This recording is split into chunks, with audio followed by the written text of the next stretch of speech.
Speaker, it might be a new Parliament and a new Prime Minister, but we're tackling the same old problems with the exact same fraught solutions. And we've heard a lot about that today. And what's worse is that the Liberal government can't even admit the failures that every single Canadian now, whether you voted for them or not, can see exist. So I'm going to cut right to it. This is a government that broke the Canadian immigration system. They broke the 100-year consensus of our system. And they have taken a system that was once the envy of the world, of so many people who have come here to call Canada home. It is a system now that is rife with abuse, with incompetence, and frankly, it's not a system that was that way 10 years ago. And any rational person would look at the vast majority, and the vast majority, frankly, of Canadians would say the exact same thing. The immigration system needs fixing. And you need something to restore the trust and integrity that it once had. But now we have an immigration minister who can't answer the most basic questions. In fact, there are members of on the other side of the House who spoke today, who probably read the legislation, who were in committee, that answered every single question better than she could.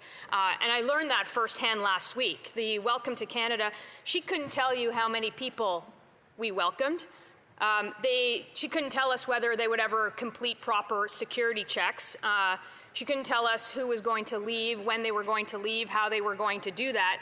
The Liberal government at this point is just, it seems like they're crossing their fingers. They're throwing anybody who hasn't been immigration minister yet into the fight and hope that the problems just go away. That doesn't make our country safe. It doesn't ensure that people can access health care. It doesn't give people the opportunity to find jobs. It doesn't help them find homes, and it doesn't keep the offenders or frankly terrorists from entering our country. And you might have noticed that the most reasonable people in this country on immigration are no longer walking on eggshells about this issue. They've called it out for what it is. It is a deeply broken system that the government over the last 10 years broke. So here is what I've got to say to the 7 ministers in 10 years that added to the breaking of the system in Canada, the consensus that we once had in the system. This bill does not solve the problem that it was intended to solve. It actually creates more of them. And that's what we need to ensure that this House understands. Immigration levels have been far too high for the last number of years. I certainly think so. Municipal leaders think so. Provincial premiers think so. Even nonpartisan civil servants think so. They've said as much. So the proposed fix cannot be that 100,000 new citizens, or, well, maybe it's 100,000. The government doesn't even know the number. We've heard multiple estimates from multiple members on that side to become citizens with a stroke of a pen or a vote of this House. That is irresponsible. That is C3 for you. Citizenship, even if you've hardly spent any time in this country, 36 months, and it doesn't have to be consecutive. That's the number one problem with it. And what about the security screenings? We haven't talked a lot about that in this House, the ones that the minister couldn't describe last week. She didn't even know what they entailed. So citizenship, like C3 extends citizenship without the basic security checks, without a single background check, without a single interview. And what about the backlog in our system that we haven't talked much about? The one that has kept literally millions of people in line for years. The backlog of asylum claimants alone is nearly 300,000, a million for citizenship. C3 would obviously add to that backlog, and there needs to be a concern with a system that has lost all its integrity and lost the confidence of Canadians. We would want to ensure that the backlog isn't further it doesn't get worse. Our own budget watchdog tells us that it'll take $21 million, but he himself is handicapped on understanding this bill because they don't know the numbers of how many this would affect or how that would happen. Those are all secondary issue. But not only being far, far away from this country's needs on immigration, the bill is a big step in the wrong direction, and I think that it'll make the problems that the Liberals created over the last number of years worse. So nobody should be celebrating and I'll make this clear, nobody should be celebrating that our immigration system is broken. It has built this country. It has ensured that people like my parents can come here and flee the place that they don't even want to talk about anymore for a new life in Canada, where that first-generation child can become a member of Parliament, something that they would have never dreamed of. It is resilient, and it makes our country unique, and it is part of our cultural and economic strength. The country needs immigration, but it needs to work for Canadians and it needs to work for Canada. And right now it does neither of those things. It works for nobody.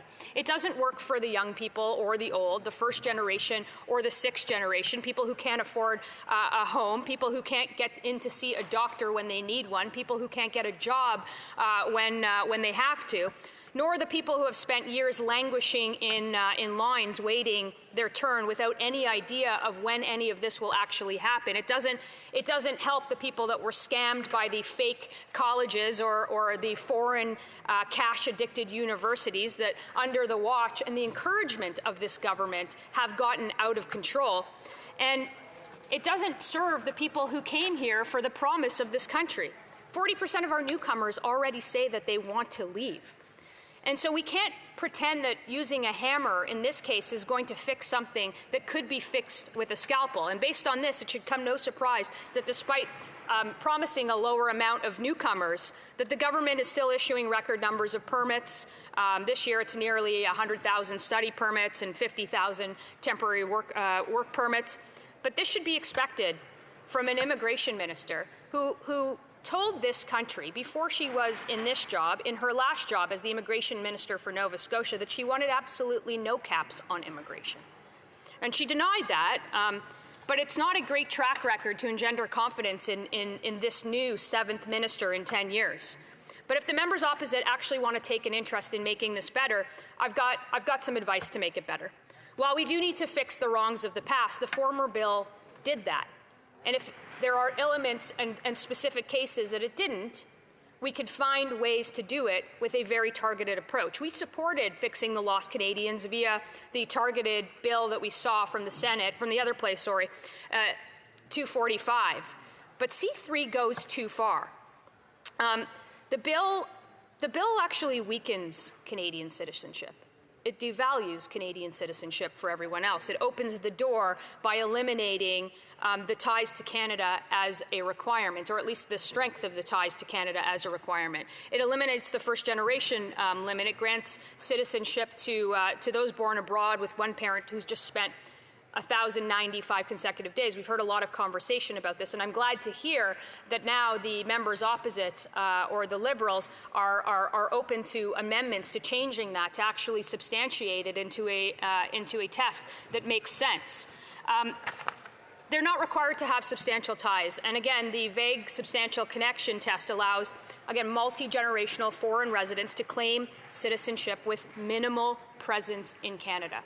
That devalues the citizenship. It devalues not only the rights that are afforded to every other citizen, but the responsibility that citizens have and become in making sure that they are citizens.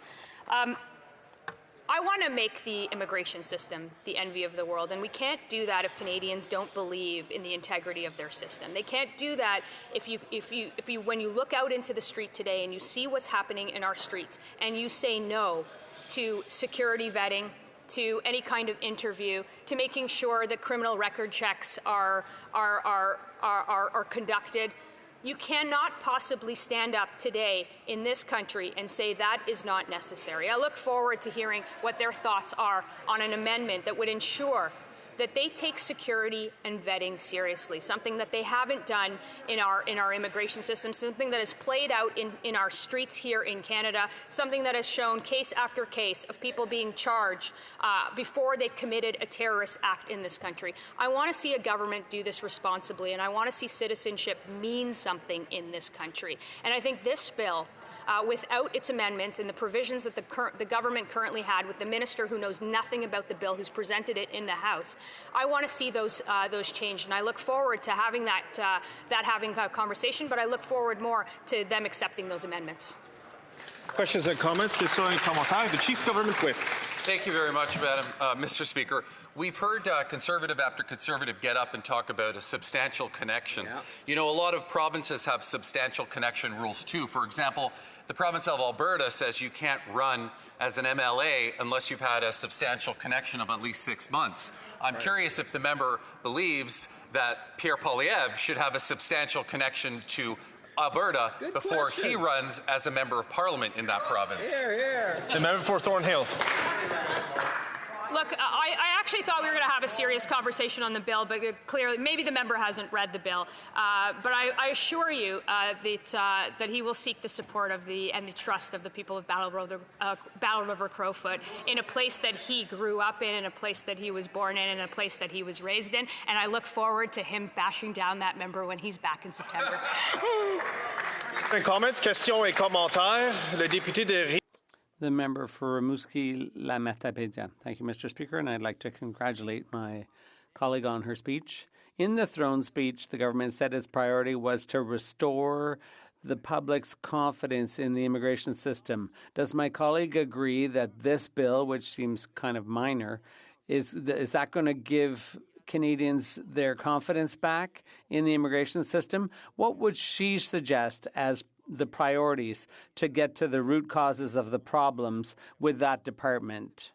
First and foremost is giving Canadians the confidence of an immigration minister who can answer a single question in this House, who knows a single thing about her portfolio, or that has even read the bill that she has presented in the House. That would be the first thing to engender confidence in an immigration system that this government has broken over the last 10 years.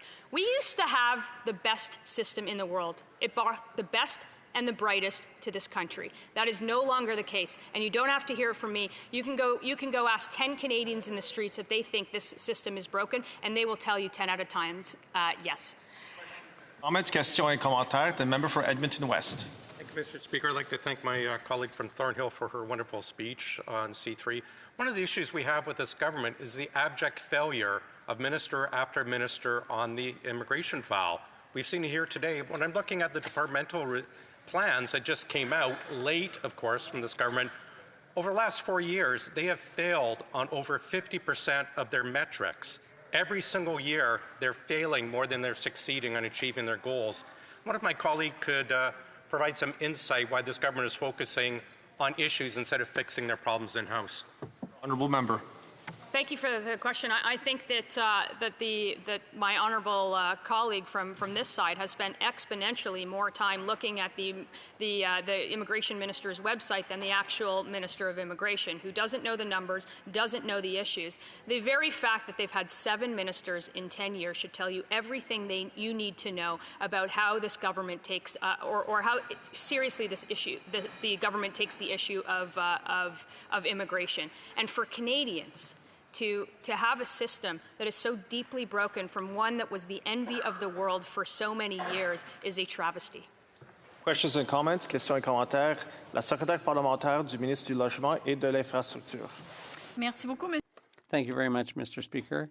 I'd just like to understand from my colleague a bit more information about the security screenings that are to be done on citizens. In my case, there's a Canadian citizen in my riding who traveled abroad, and the child was born prematurely abroad.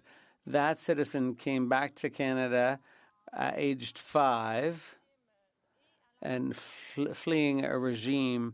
And so would a baby be denied medical care because they don't have Canadian citizenship yet? Would the security screening be on the parent or on the 5-year-old? Thank you. The question from the member, and she knows the answer is of course not, and the question is frankly has nothing to do with what we're talking about here. The very idea that we can have a targeted approach for those who claim to be Canadian citizens, who have no connection, no substantial connection to this place, who are adults, who want to enjoy the responsibility of Canadian citizenship, that's what we're talking about. And the member opposite ought to know that.